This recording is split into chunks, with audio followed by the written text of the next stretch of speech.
All right. So again, we tried to watch this yesterday, but it was impossible because on Twitch it was they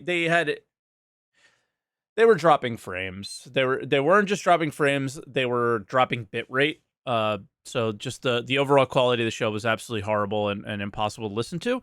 And it went up on YouTube quite early after. I don't know if that's the case with the YouTube video, but I guess we'll see. Star Citizen Live, Rivers and Tech and Bugs, oh my.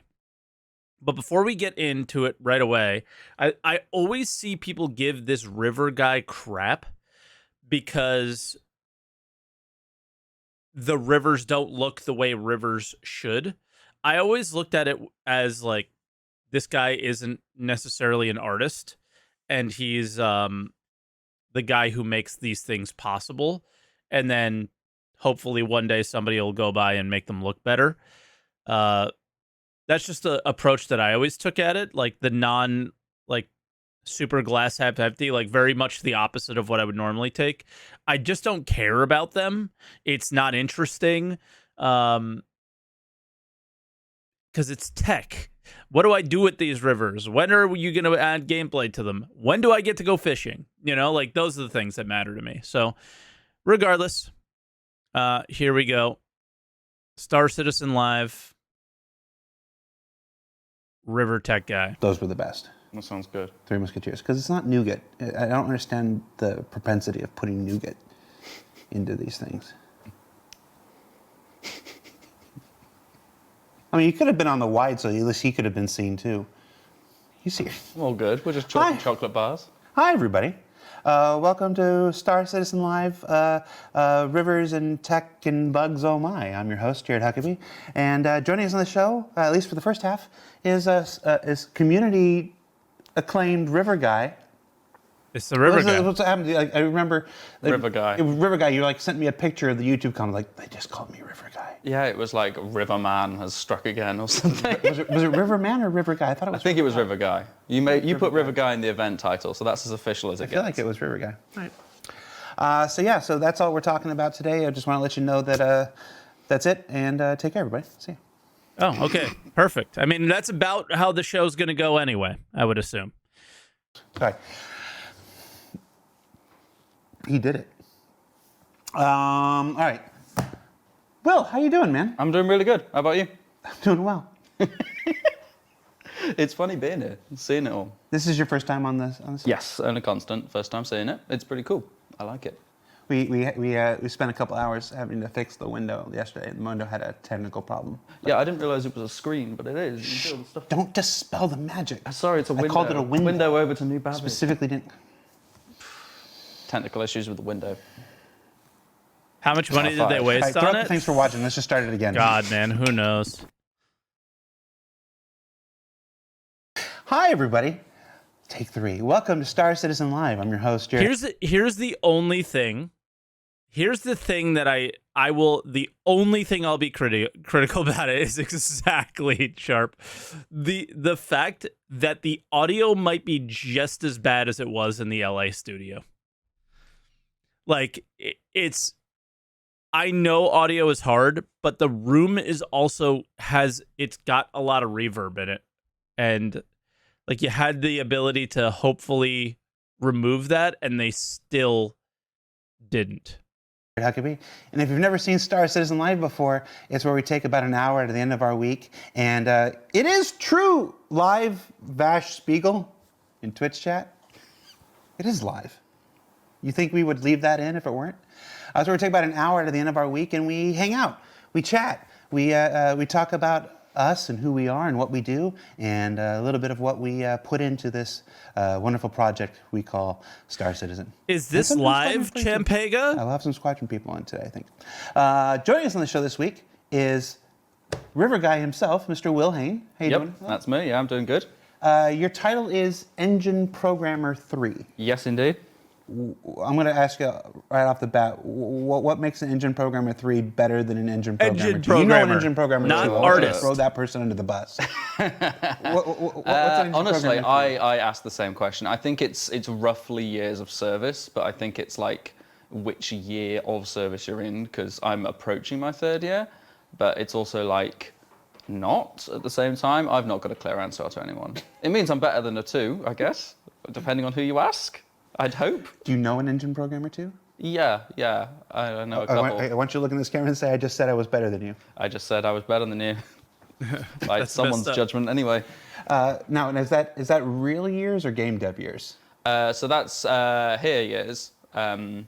And game dev. Well, yeah, game dev years, I guess, if you were coming from somewhere else. But this is my first. Yeah, game dev years are like presidential years. It's like it may have only been 3 years in a normal calendar. But it's been 20 yeah, game but dev you years. see it in the face. I see my life spread before me. There isn't a video I make where there isn't at least one person going, "Wow, Disco looks tired." And it's like I got tired once in 2016 and I've never recovered. So it's just I was welcome to there game for dev that. years. Yeah, Phil. Phil's nodding back there. Phil's like, yeah, like Phil has got this 1,000-yard stare back there. He's like, yes, I know what that is. We'll talk to Phil later in the show. All right, so Will, what do you work on for Star Citizen? And what does engine programmer? What does an engine programmer do? Well, engine programmer could be anyone really. I'm working on the engine, but more specifically, I work on Planet Tech team. There's 4 of us, 5 depending on who you count. And we work on all of the procedural tools like the rivers, like the planets, like some of the graphicsy stuff, because we're kind of a graphics team and yet kind of not. But generally, I'd say generically an engine programmer is going to be working on core tech and kind of like low-level engine stuff. Specifically, I work on the procedural, the building big things from small amounts of data very, very quickly sort of side of things. Yeah. Such as? Yeah, such as the planets, such as the rivers. This is what we do, you know. We have these enormous giant scale planets that we build from like less than 10 megs of data, and we do it runtime as you fly around them. That's what my team kind of manage and work on and improve and develop new features for. So, it's obviously we do Inside Star Citizen every Thursday, and that's where you're going to see the big. Like, I know it doesn't look good, but like the unprofessional podcasts that just have the SM7B sitting on a stand next to somebody and they're just talking into it. Sounds so much better than this.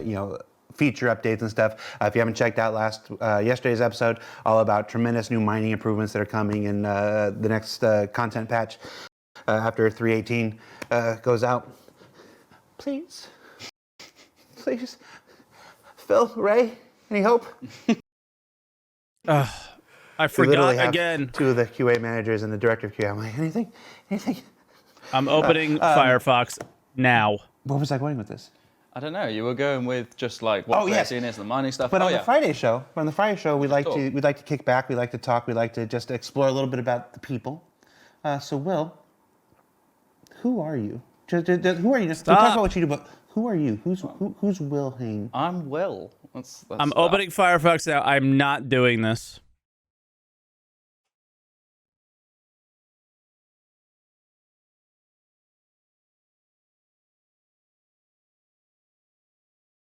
I'm Will. I'm a 2-dimensional character. I exist purely for Cloud Imperium games.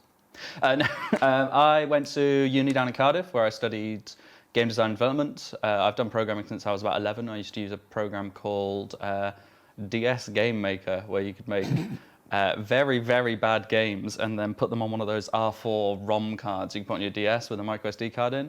And that's like my first kind of exposure to programming. But yeah, it just kind of snowballed from there. I really wanted to do music for a long time, but I kind of refused to do it academically because I wanted it to be organic. And then I kind of thought, well, I need to do something that will definitely earn me money so that I can afford to do my music. And I thought, I'm pretty good at programming, so I'll roll with that. I did the course in Cardiff, which was great. And I did a dissertation in planet terrain generation, where I essentially made this GPU-powered planet generator based on ridges and rivers, which would then propagate out to an entire planet. Very bad it was. Anyway, I applied to a couple of jobs kind of a couple months before I was going to graduate. I applied here. Marco, you know Marco, he picked it up, interviewed me, really liked the stuff in the dissertation. It was like, so we're doing something similar, and just brought up New Babbage on this big screen in the interview. I was like, yeah, that's cool. And yeah, that's how I got here. That's who I am. You seriously got started in one of those like Mario level maker Absolutely, programs? I for had the this DS? game. I had this game. No one's allowed to copy this. I had this game idea when I was about 11. I wanted to create a game called Infection, where you were essentially like a little nanobot flying around in someone's veins, shooting like viruses. Was my concept. Anyway, I spent a very long time in MS Paint making 2D backgrounds of veins, I guess, and this little ship that would fly around, and then tried to make that happen. And yeah, you could just about like move around. Monka ass, dude. I had this. He was we. I didn't have a studio at 11. I had like you could paint the map down, and then you could paint a magenta overlay to show where you wanted collision to happen. So it was literally just, there was no real physics. It was just if you hit the magenta, you bounced back, sort of thing. And it was tacky and horrible and terrible. But yeah, that was the first thing I did. In one of those programs, the games that let you make other games. It wasn't a game as such. It was made by some other young guy. I think he was like 15 or 16. And it was made in Windows Forms, so it was a real program. And the idea was you used, like one of those like game makery, scratchy sort of programs, you used like event blocks to trigger stuff happening, but you could go in and look at the code behind those event blocks, which I think was in C. And so I started like copying events and changing little bits to try and make it do something similar. I had no idea what I was doing, but I just kind of experimented until something worked. And pestered the guy who made this game maker far too much. But yeah. Hey, we all get our starts somewhere. So school in Cardiff, the only thing I I don't know know, about just Cardiff shows is I think like- that's where Torchwood. He loves Yeah, this. They filmed Torchwood? Doctor Who and Torchwood, both down in Cardiff. Yeah, capital of Wales. That's only where I went to uni though. I studied up Yorkshire, where I grew up in school, and that's where I did computer science, which was wholly unhelpful. My paternal grandfather was from Wales. Like that's Huckabee is a Welsh name, and our coat of arms is Welsh. But I've never actually been down there. Oh, well, there you go. Yeah, my maternal grandmother is Welsh, and then we've got some other Welshies in the family too through various other. That's what Noodle uncles is, now right? and Noodle's all that Welsh. stuff. So a lot going on with Wales. My partner's Welsh as well, so we go back there a lot. So let's talk rivers now. Yeah, rivers. Why Rivers? you're brought in? You got all this Planet stuff, and you could conceivably, you're engine programmer 3, you got some skills. I don't mind telling people you got some skills. You could essentially be working on anything you want, within reason here. Anything the project demands. Yeah. But why rivers? Well, rivers is a funny one. So back to that interview with Marco, when I'm sitting there looking at a picture why of rivers? New Babbage on It's the actually a screen good and question. saying, how do we solve this problem? How do we solve that problem? And then he says, can I have a look at your dissertation? So I bring it up on my laptop, and I've got rivers. I mean, they're just trenches at this point. And I say to Marco, have you got rivers? And he says, we haven't got rivers. So about 5-6 months into working at CIG, Marco asked me to start working on a terrain modification system. You remember we did the first IC about that. Because Your first IC. my first, not yours. Because we had no way of modifying the terrain currently. It was fixed, and because of all the shared data and nothing being local, blah, blah, blah, blah. Anyway, so I started working on a solution to that, and then I said to Marco, this is going really well. I could use this to make rivers. Do you mind if I do? And he said, no, that sounds cool. So I did.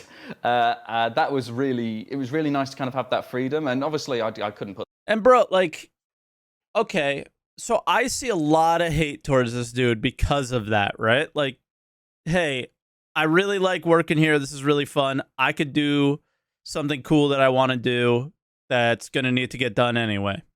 Mind if I do it? Yeah, man, go ahead. What the fuck is wrong with that? There's nothing wrong with that. What? Like, I think the things that we all don't like about the game is that they're not making the game. But I'm not sure this dude necessarily could have been the one fixing the issues that a lot of people may have with it. You know what I mean? That much time into it to start with, because it was kind of like a side project. But eventually I remember the first version of it, we deformed the terrain and then raised the ocean to fill the gap. and the ocean kind of it was a real gimmick. It looked really bad. The waves were going the wrong way. Wrong shader for an ocean. Than Yeah, for a yeah, river. and it was the same mesh, so we had no kind of like control over it or anything really. But it just about worked. And anyway, he showed CR, and we managed to get some time scheduled for it. And that's how I started working on Rivers, which is it was really cool to go from saying I want to work on this to it being a feature. And I remember it coming up on the roadmap for the first time and being really excited. I was like, I worked on something that's on the roadmap, and being able to tell people about it. It was cool. I really like the Rivers. I still need to do more on them. They're still my baby. No one else takes Rivers. There's an aspect of game dev that I probably doesn't get talked about a whole lot. Oh, that sounds cool. Let's do that. It's anybody who's watched the stuff that over time, they know I'm the only constant in game development is change. This game development. You know what would be cool? Being able to make like progress or like have an economy or like any meaningful gameplay. That would be cool. When is someone going to say, yo, that's cool, let's do that? Not game construction and whatnot.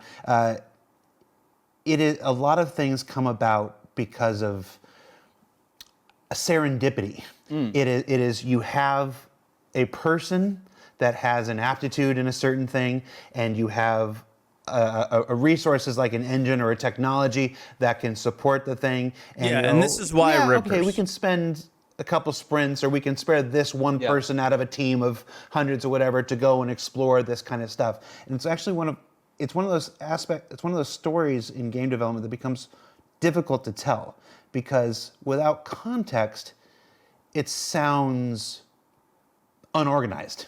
Yeah. It sounds and as well kind of crazy. For every one of the, oh, that sounds cool, let's give it a go, that you proceed with and get a feature out of, there are 100, oh, that sounds like cool, let's give it a go, events that don't materialize in anything. So you don't know when something becomes important. You don't know when something becomes the first time Rivers were implemented, or it becomes the first time a feature that we never ever used or never ever explored was tried. So it doesn't. It kind of it develops kind of importance and I don't know, storyability by the time it's already important. I don't know if you know. No, I get what Trembling over my words. No, I get what you're saying. I get what he's saying do too. Something here. Let's switch to Will's camera, Tom. There you go. Oh, that one. Yep. Point it. Will, I want you to talk about why you think rivers are important. Chat is going on about some buffering stuff. I'm gonna go check this out real quick. Oh, cool. So I'm gonna give you your own camera, and you talk to them about why they should think rivers matter. And I'm gonna be back in a minute. I'm gonna check this out. Go chat. Rivers. The reason I think rivers are really, really cool and really, really important is they are almost just a catalyst to improving the planetary tech in of itself.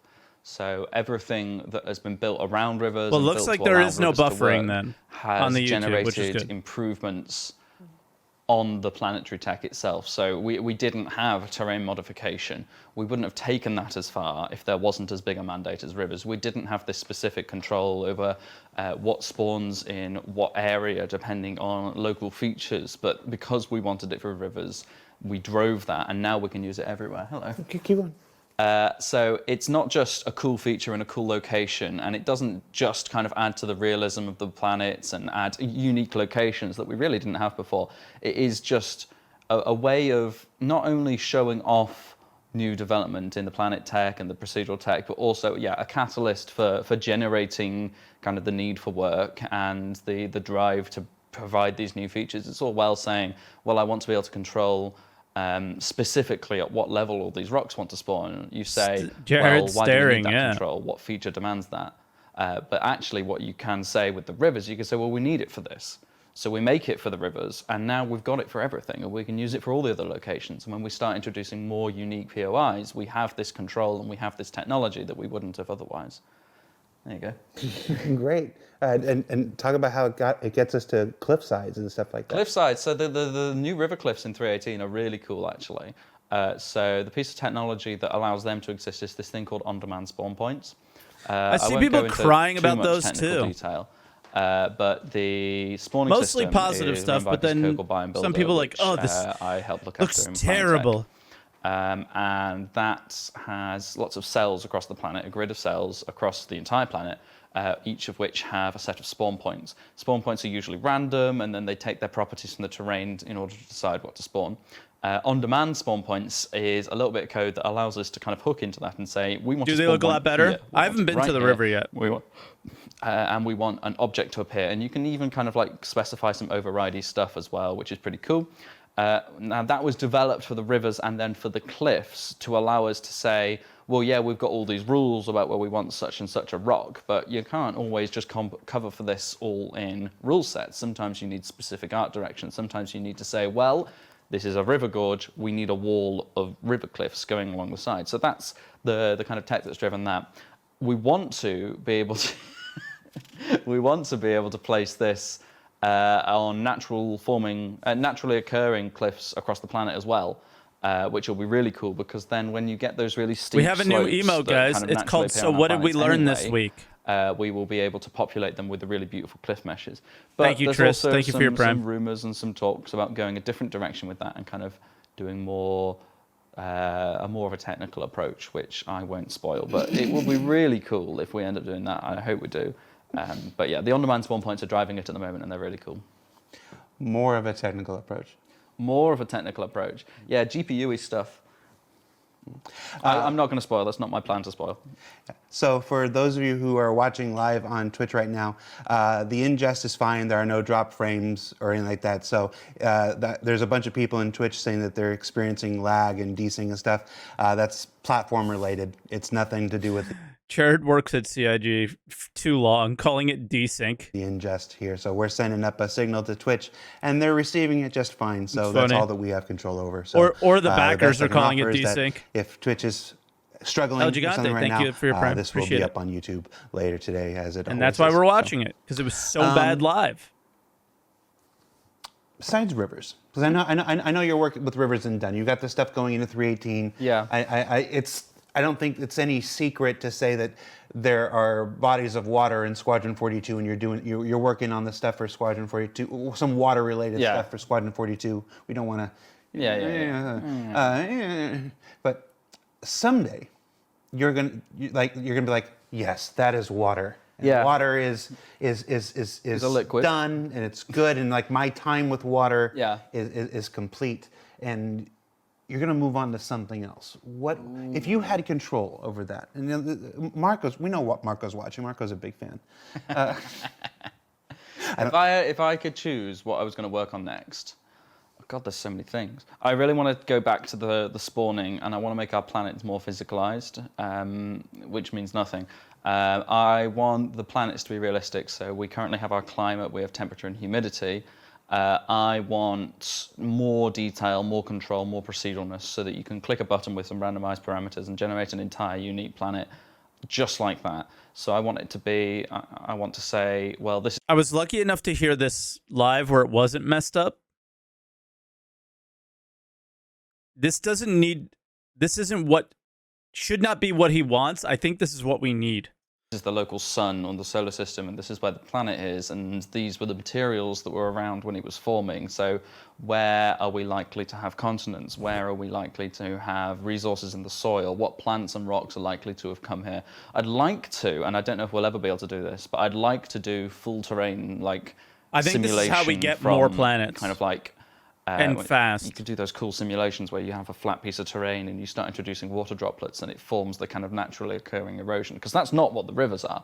The rivers are finding where a river works given the current terrain. Because we can locally edit terrain with a terrain modifier, but we can't completely reshape the planets because of our procedural tech is relying on reading these fixed height maps that we have. We can tweak it here and there, but we can't reshape the whole thing currently. Hey, but it'd be really cool to do kind of like a full erosion sort of thing.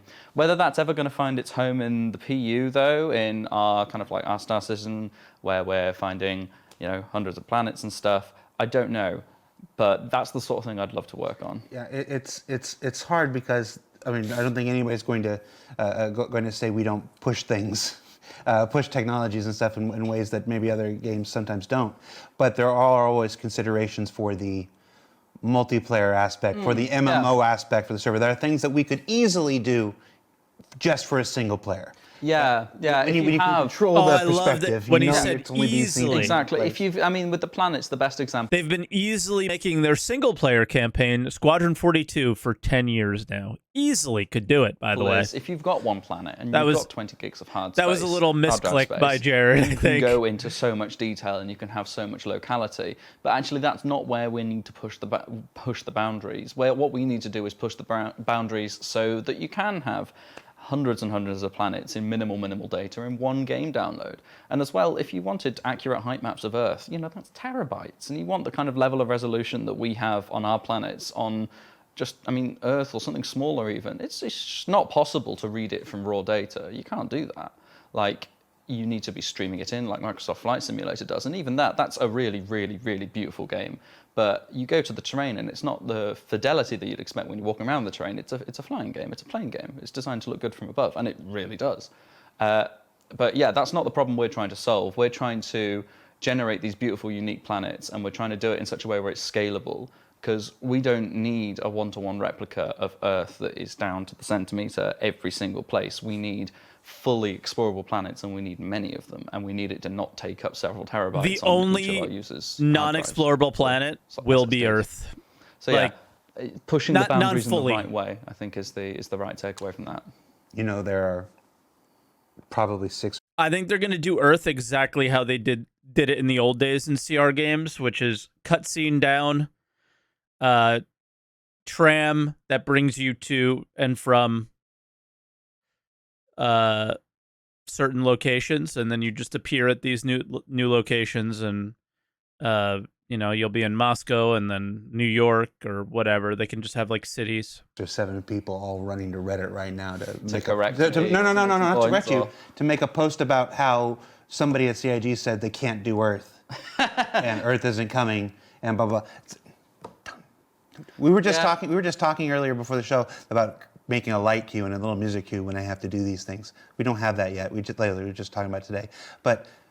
He's talking about the current tech and the current place that we're at and the current resources we have and the current intentions and the current directions like this.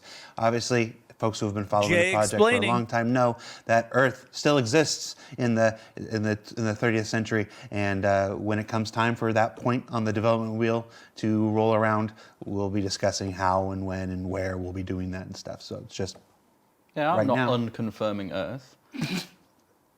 I'd say if you're working on planet tech and you want to make Earth one day, then each of the decisions kind of leading up to that need to take it into account to some description. Yeah.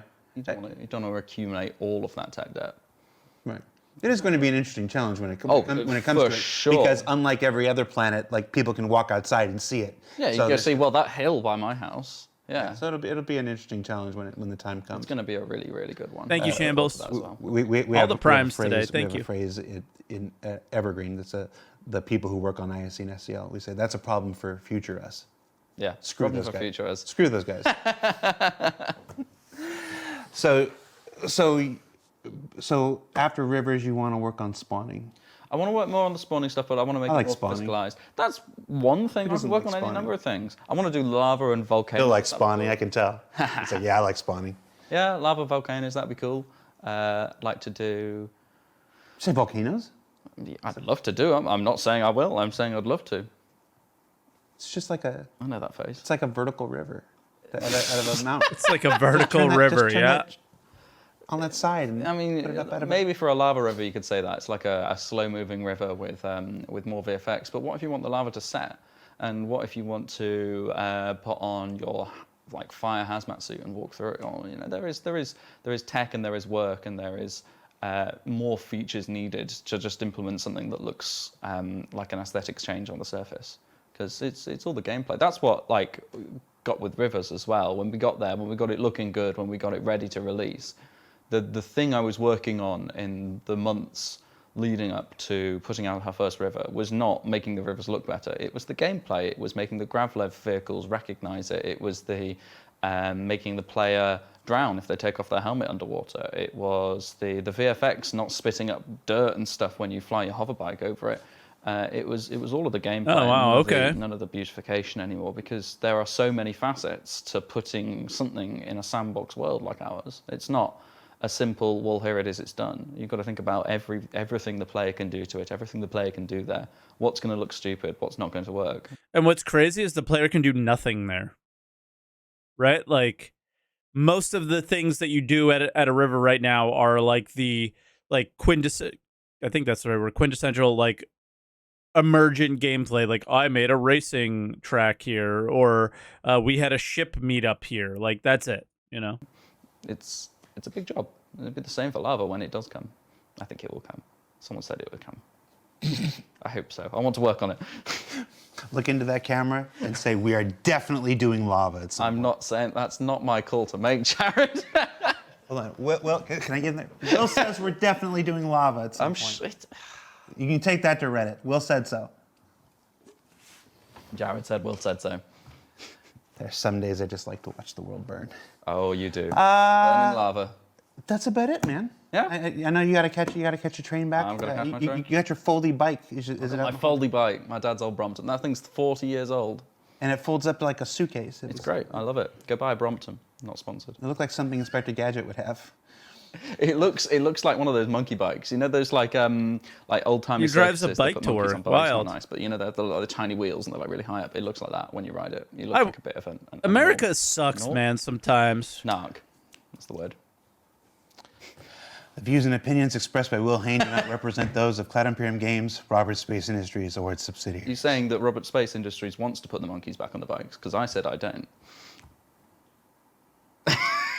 All right, you're doing so well. Thank you, Will. Thank you for taking the time to hang out with us. I'm gonna let Thanks you for go. having me Get on, back Jared. to get back to your train. Everybody, stay tuned. We're gonna play a short video. We're going back in the Wayback Machine. We're gonna play a video from like 2017, 2018, I think. When we come back, we'll have a couple of our QA managers here from the UK studio, and we'll ask them, "Where the heck's my patch?" So stay tuned. We'll be back in a few minutes.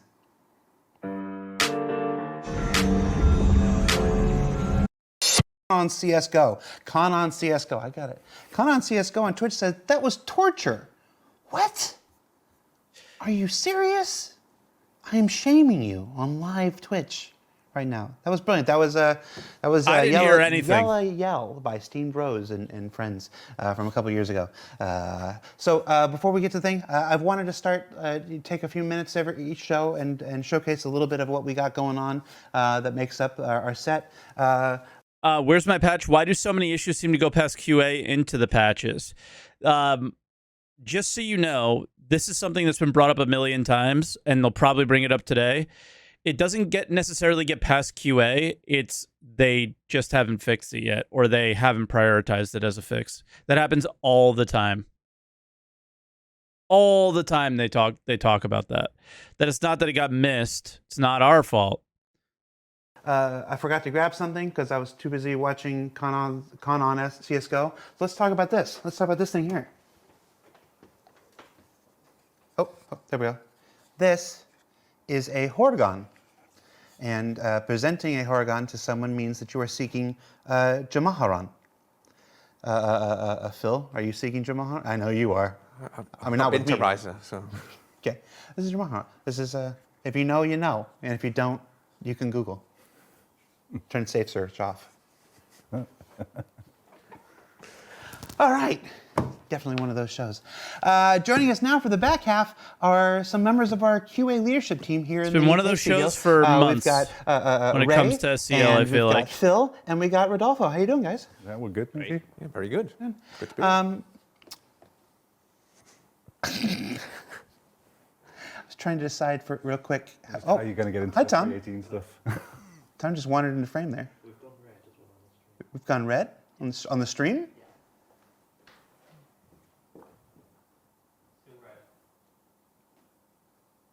In the rage. Twitch is having some problems. All right, so we'll cut this out of the YouTube. We won't cut it out of the YouTube. We don't cut anything out for the YouTube. Let's introduce yourselves. The three of you, I don't think have ever been on CIG. You did. You did one. Like I said this when it happened live. I think it is somewhat satisfying to see that other people deal with these problems too, and it's not just you, but you also are like, man, I also feel your pain so much. It is so frustrating to know that you're like trying to do something and it just isn't working, and there's nothing you can do to stop this issue from happening. But also, brand new studio and the network and their internet already having issues. The last time and everything. But no, Phil and Rodolfo, I don't think you've ever been on CIG video before. So let's take some time and introduce you to the crew. But this could be an issue outside of the studio, obviously. Who are you and what do you do for Star Citizen? It could be anywhere. I'm Ray Warner. I'm currently the pillar manager for QA Squadron 42 testing, and that is all I'm going to say about that. Well, what's a pillar manager? So I am primarily responsible for all of the project management of the Squadron 42 as far as QA is concerned, setting up how we're testing it, covering all of the systems that need to be covered by development as they iteratively develop the game, and yeah, pretty much trying to mirror what Phil's doing with the PU for Squadron in the kind of run up to the inevitable release.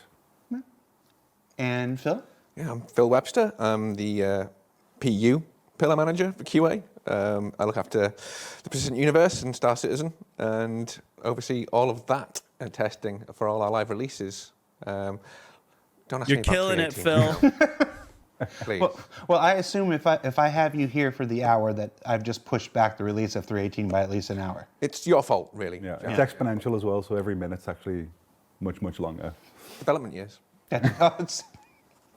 He was paying attention. And Rodolfo, who are you and what do you do? I'm the Global Director of QA, and I'm running the different departments that we have in QA for the different games, and we also do some other things like automation, test automation into their games. The Global Director of QA. Yes, we have QA teams all around the world in different studios. They happen to be the managers that we have here, but the way we're structured, we also manage the people who happens to be in other studios. So for example, if someone is testing something related to Star Citizen in Germany or in the US, Phil is still the person who takes care of it, even though we do have people and leads in each studio. And then there's how many QA people what? do we have? Not necessarily a specific number. We have an important team. We a have big team, managers and it's for our growing. managers. We're actively hiring right now, so it's a big team. More than 10? Way more than 10. Yeah. Significantly more than 10. Significantly more than 10. All right. When I started, there was 14. Yeah. It's a lot bigger than that now. You've been here for a while. You've been here 7 years. I was going to say almost the same time I've been. When did you start? February 2016, I think. Okay, so I'm a bit older than you are as far as tenure here. But yeah, no, you've seen some incredible growth in complexity and stuff. When you started, it was the PU had just come out December 2015. Yep. So what was that like? You come on and you come onto a project that's trying to build a persistent universe, but they're trying to do it live while they're building it. Yeah, it was a daunting prospect, but one that I heartily was really eager to get my teeth into. I was a backer before I started working here. Okay. And Star Citizen is the game I've always wanted to play, and being able to be a very big part of that in the QA process was something that was very, very important to me, and very exciting. And also being able to build a department pretty much from such a small base to what it needs to be and what it is now, and making it a department where people can come and have fun whilst they're working.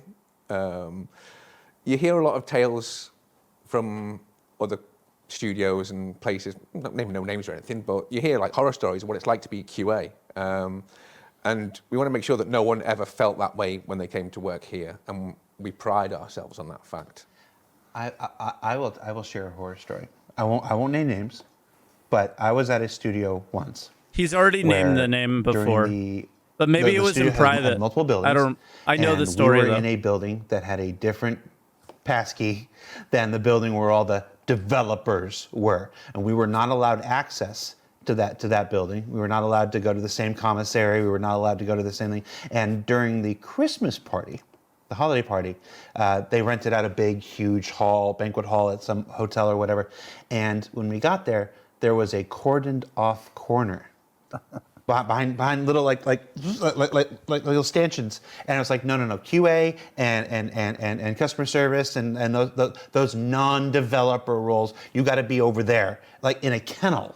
Yeah. And it was there that I decided that no, big giant company with big giant legacy name and everything, it's not always. It's so common. I think like in the games industry as a whole, it's so common that like QA are kind of witnessed as this wall that you have to break through at the end of a development cycle to get your games to the public and start making money. And I think like the progression of streaming services and things like Steam, Epic, and all of these new game things that are making it so available for people to release things like Greenlight or betas or pre-release games is kind of closing that gap. And it's a lot better, I think, a lot of the time with the QA studios in games industries. It's getting better. It's getting to a point where it's no longer visioned this way, and it's very much part of the development. But one thing about SIG that I can say since joining in also 2016 is we came in and it was like that. The attitude was very much already, these guys need to help us make this game because we're making a universe. Like, it needs to be iteratively tested. It can't be done by a developer, passed on, because we'd never get patches out. And let's not talk about 3.18, but it would be so much worse if we didn't have such influence on the development team. We have the dedicated, the teams and everything. There's a section in the studio. It's so hard to connect to this though. This is like one of the processes that we never see really. They just show the bugs. We get patches that are always filled with bugs, and they like Jared always tries to push this because I guess he was in QA and tries to push how great they are and how much better we do things here. But in the end, like you still have to understand that the backers just they pledged for a game and that's what they want, and when they don't get it, they don't get it, and it's just not a good situation. I don't think these guys should get any hate or anything like that, but at the same time, like, being frustrated with the state of the game is like only natural. A bunch of QA stuff. But we also, one of the things that I really like that we do here is we also have embedded QA. People that are sitting at the same desks in the same seats right next to designers and engineers and stuff, so that you can just poke over and be like, look at my screen. This is the thing happening right here. That's a super important thing. It's something that we really missed in lockdown. Obviously, as everybody moved into that remote situation, we didn't have the ability to just kind of tap a developer on the shoulder and be like, this is a bug. But now that we're back in office and we have this and we're growing the team again, and we have so many embedded positions that are working alongside dev, it's super important, not only for those kind of, look at this bug, this is so broken, can you fix it? And that kind of on the fly, yes, done, fixed, submitted, get stuff out faster, but also the relationship and the processes that we carry in QA have so much more visibility across development. So when people are making these big features or creating new planets, adding new rivers, putting in a volcano, for example, they have people next to them who can say, there are limitations to the way that you can do this. This is what's happening when you spit it out. One of the things that we see with planets quite a lot when they do reworks on planets is terrain will shift the height and none of the bases will. So you have to have people who are there to able to go to those bases and know this kind of thing and the history of these kind of updates and help development get past those, especially with the turnaround that we see. And it's like the growth and the turnaround that we see in SIG. It's so hard sometimes to maintain turnaround developer loyalty to a very specific feature. It just rolls through so many people that we need this kind of point of information. So it's really, really helpful. One of the most common misconceptions about QA that I've encountered over the years is that it's just playing video games all day. It's just playing video games all day. Yeah. When we were watching the Yellow Yell during the thing, Ray, without missing a beat, he goes, I forget how pretty this game is sometimes. And it's because you're not playing the version of the game that even the backers are playing. You're playing the most broken and incomplete and hellacious versions. I mean, it's super easy to get frustrated. No wonder the game that we play is so bad, because theirs is even worse, that they're like, all right, good enough, ship it. Well, patch is not coming out for this game, but one of the reasons that happens is so people don't have those situations where they forget how pretty the game is. They get to experience it at its best possible state that we can get it to at the time. We don't get to experience that. Vast majority of our work is replace me's or hitting crashes and kind of getting those the absolute worst of the broken parts out of the game prior to putting it into the hands of huge backers for the PTU, the Evocati releases, and figuring out the larger scale problems with server longevity or the amount of players that we have. Like, we want to get the ability to do that before we give it to you, and that's what we face most of the time. So there are elements of playing the game, and I don't want to. It's like it's a job, you know. Testing isn't just playing, and there can be laborious and monotonous parts to it. But that's not to say we can't have fun and enjoy the game as well. Because like I say, I was a backer and I enjoy playing the game a lot. Like, I'm a role player. And I like to role play in Star Citizen. If you ever meet a guy called Stranger in there and he asks you to do something, he might have a decent mission for you to do. Listen out for the voice changer. The sandbox nature of the game, you can make so much fun with what's there. It's crazy how much you can do, and you can have so much fun, and we do in work as well.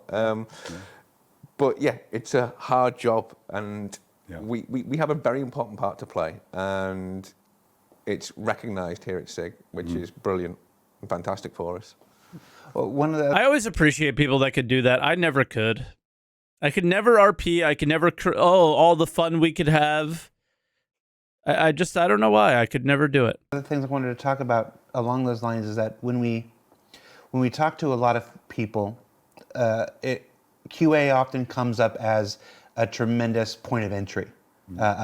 It's a great place to learn every aspect of game development, because every aspect of game development needs QA. There's no aspect that just comes out fully formed and working. It's like so through QA you can learn just about any discipline that's involved in this.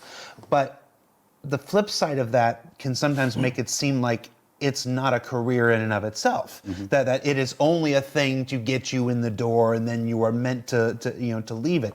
But some of my we were talking about this earlier. Some of my favorite people. Shout out to Vinny Sinatra. And when I have tremendous respect for the folks who have He was on my team, that this Vinny. aspect of game development is important. And it is valid, and it is essential Team to the Aegis. creation of successful creation of any video games. So they make careers out of it. You all here as managers and as Mr. Global Head of Direct QA, I'm just going to sit back there and I'll let my guys talk.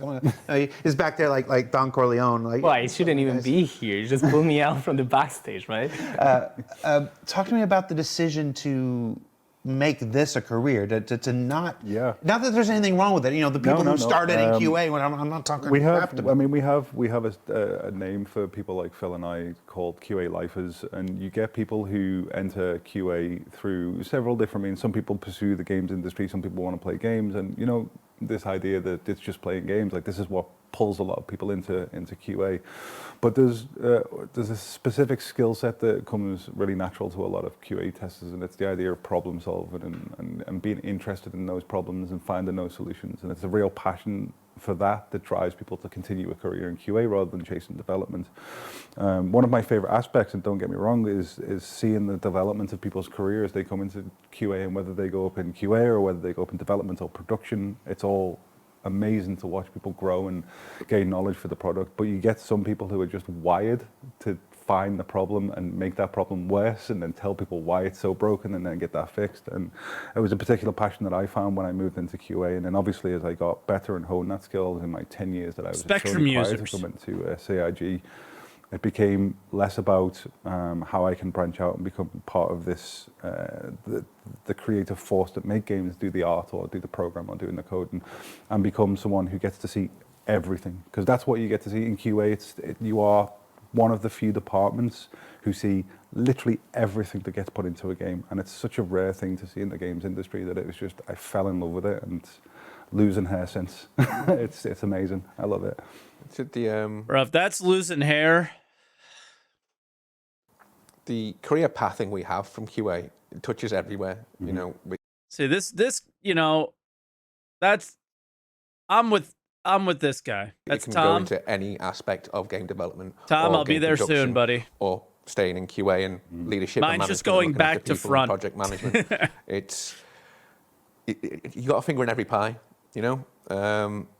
and through that you develop a lot of relationships with all the departments, and you build those relationships, and so you know all the different departments there are, and you get really good relationships with there. So then you are able to help them better, because QA is a service, right? It's a service for the entire company. And we have to provide that best service that we can. And we do that through building great Oh, this relationships. is Phil, yeah, and yeah. the best way to My do that bad. is have people come from us into their ranks, and they understand, because they've been where we are, they know what information is great for us, what helps, what doesn't help. And, you know, riffing on that and going forward with that and pushing people forwards. It's a super And really keeping hold of people as well. It's a really interesting aspect of it, is having people move from QA to a production or a development process, because it can change the way that a department or a particular focus works, because they go in with so much understanding of what we're going to do to try and ruin their day at the end of it. We get these huge benefits of people saying, well, I understand how testing works now, I understand the process the QA go for, I understand what they're trying to fix, I understand my feature, this is a big one as well, my feature has an interaction point and affects other people's work. And that knowledge is something that's very, very rare to get when you come out of university and go into development, and you're so siloed to the process that you're doing. So I love pushing QA into production, I love pushing QA into dev, but I do wish sometimes that I could keep them for myself. It's like an infiltration. Yeah, absolutely. We do have guys from QA who have gone to all the areas. We have people who have gone to sound, people who have gone to art. Of course, a lot of went to production. It's very, very common that they go to design, to game design, and the skills that they get from QA are very useful for that. But on top of that, we have people who actually codes. And we have people who's doing automation, which includes coding, and they're in relation with the code of the game. And these people develop skills that are super useful for development, but also for design. So yeah, it's more technical than what people think. It's a whole craft. And I always use an analogy because this happens in software industry. Rodolfo is freaking me out, man. Rodolfo has a twin. And it's my defensive partner that I play hockey with. For They some look reason, exactly the the QA work same. is not being appreciated enough. And it's the same way as there's people who have this kind of mindset Wild. that is very good for constructing. It's a constructive mindset. For QA, you need to have a deconstructing mindset. That is a skill in itself. It's very different, but it's very, very useful. And in other disciplines, it's not like this. So for example, in physics, you have the Nobel Prize, right? And you give the Nobel Prize to people who are like theoretical physicists, people who make theories like Einstein. But you also give the Nobel Prize to people who are doing experimental physics, which is basically trying to prove if the theory this guy came up with is valid or not. And you need to make an experimental design of how to test that theory of cosmology or quantum physics or whatever.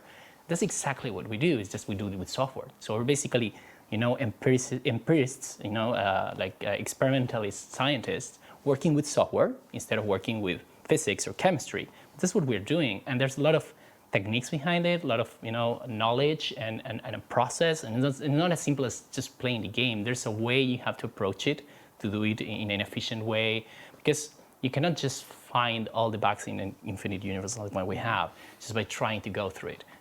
It will take you forever, so you need to do it in a certain way. Did you just compare yourself to Einstein? No, at all, at all. So yeah. No, I was talking about the experimental physicists, not the theoretical ones. That's a completely different thing. Yeah. So folks on Twitch still seems to be having some trouble. We got some QA people here. Tom, go ahead and do an R_display1. Show me what the frame rate is, and delete the user folder. What else can we do?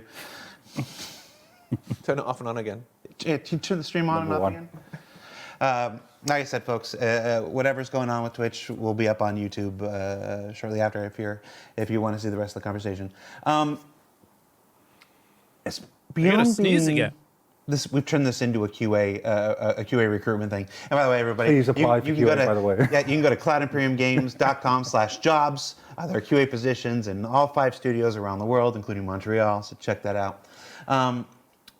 Obviously, there's a lot that can be taught and stuff for QA, but there are some I have found. I'm gonna propose something. You tell me if I'm talking out of my butt.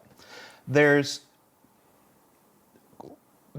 a mentality that isn't taught. It's the ability to see one thing and then change a value and watch it become another thing and understand why what you changed affected that. And it's basic troubleshooting. It applies to IT. It applies to car mechanics. It applies to QA. There's a fundamental Tinkering? thing about the way some brains work that make people great mechanics or great IT people or great QA and stuff like that. How do you, Does that apply to QA? Am I right? Am I barking up the I right? mean, that's what I mean when I say things like, there's got to be a very specific mindset to get into QA and remain good at the job. It's about problem solving.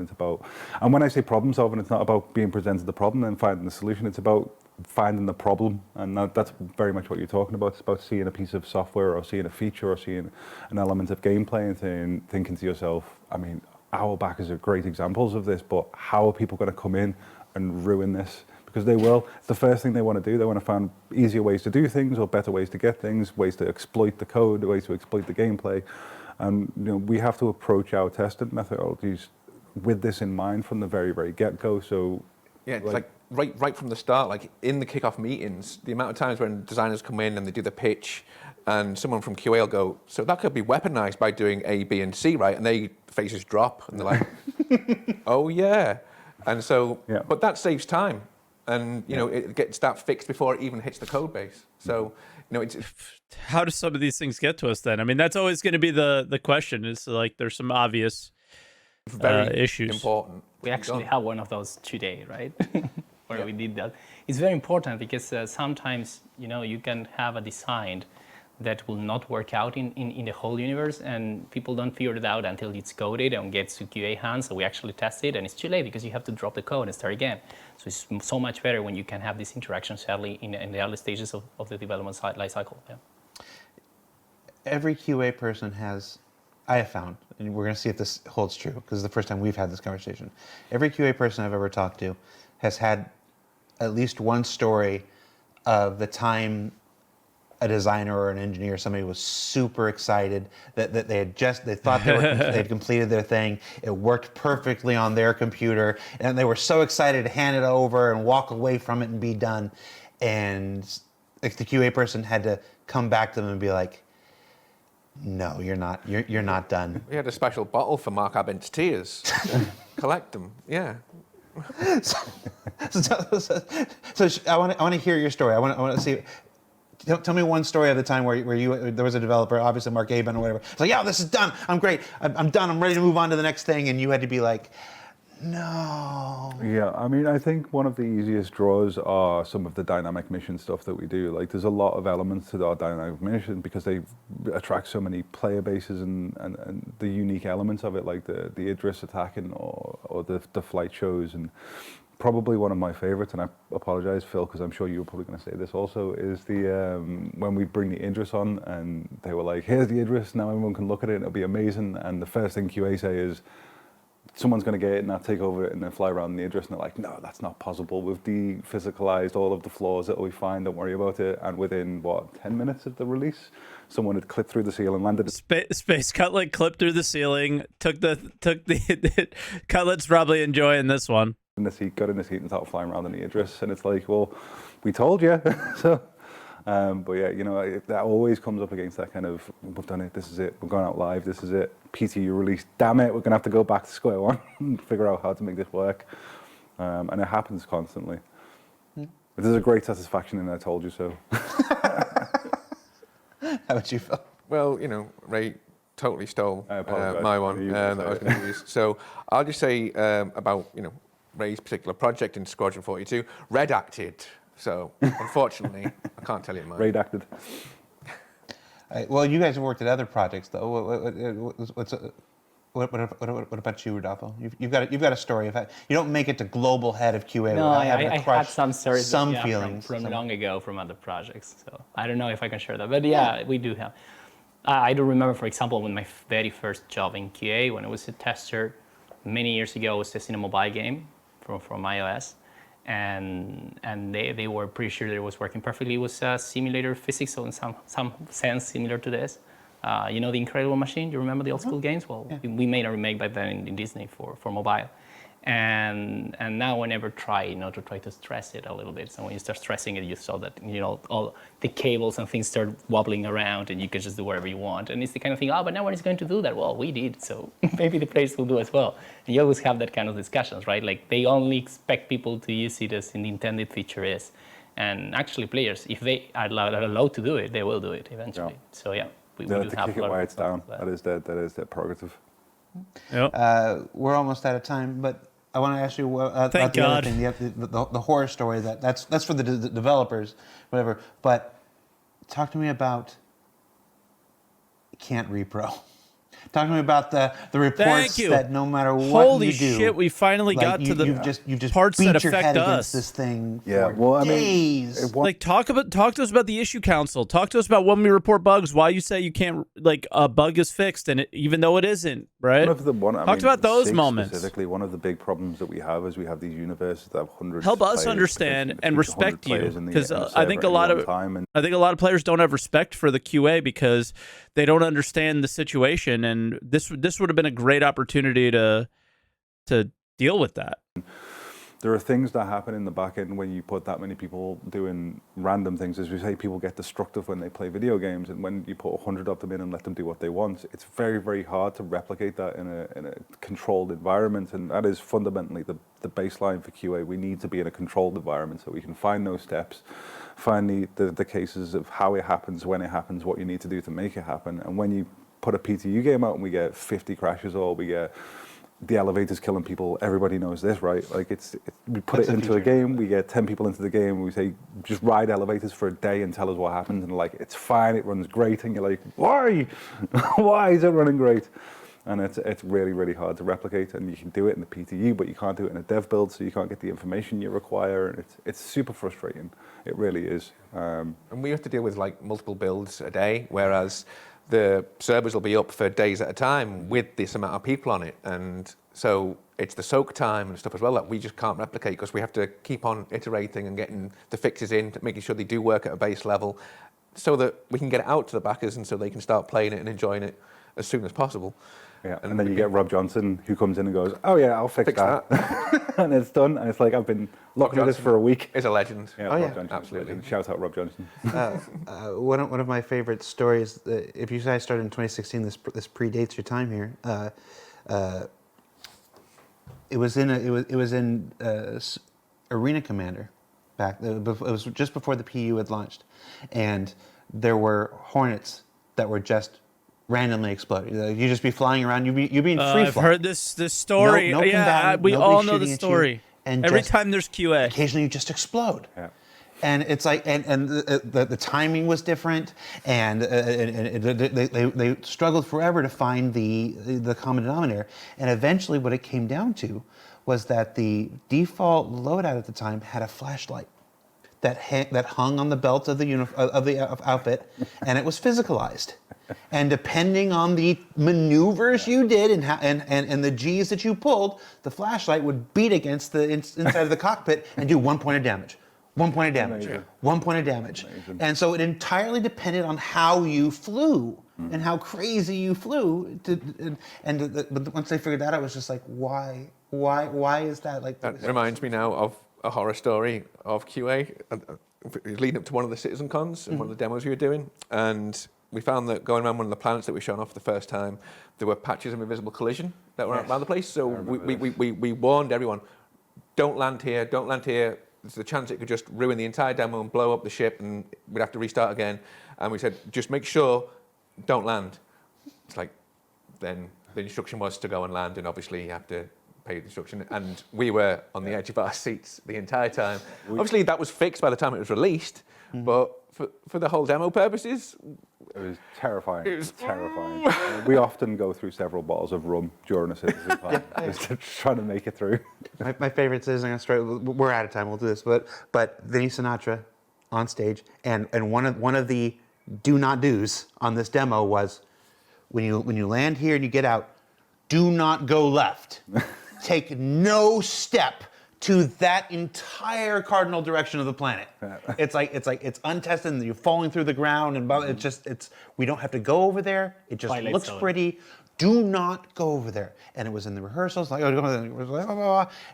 then live on the stage, he turns left. he gets out, and Chris goes, I'm not going to do my Chris Roberts impersonation. I almost did. That was dangerous. And Chris Roberts goes, hey, go over there, Vinny, and look at that thing. And Vinny looked at me. I was upstairs. I'm like, and he's looking at me like in that moment we became soul brothers. Like, I've seen that face before. Sorry. And yeah, it was just like, yeah, it's. I almost did my Sierra impression. That was bad. All right. Vince has gone through it. He's, had that hand on his shoulder. Make this sniper shot. Best make it. Yeah, the stories of QA and demos are, still talk to Glenn. And Good old Glenn. Can't jump. Yeah, Glenn still shakes. Glenn still has the tremor. All right. So that's it, everybody. Thank you for hanging out with us during this week's Star Citizen Live. So what did we learn, Rivers and guys? Texts and bugs, oh my. It's the name of the Twitch ingest. So we'll take a look at that and see if that's something on our end and see if we can't have that resolved before next week.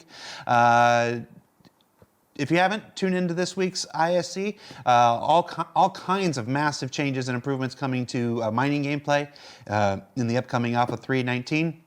Yeah. And then next week, we check back in with John Griffiths and the Sandbox team for the current Whitebox progress of the new underground facilities. They're going to take you on a full tour of one of the enormous configurations they've got. 17 rooms, 5-6 levels underground.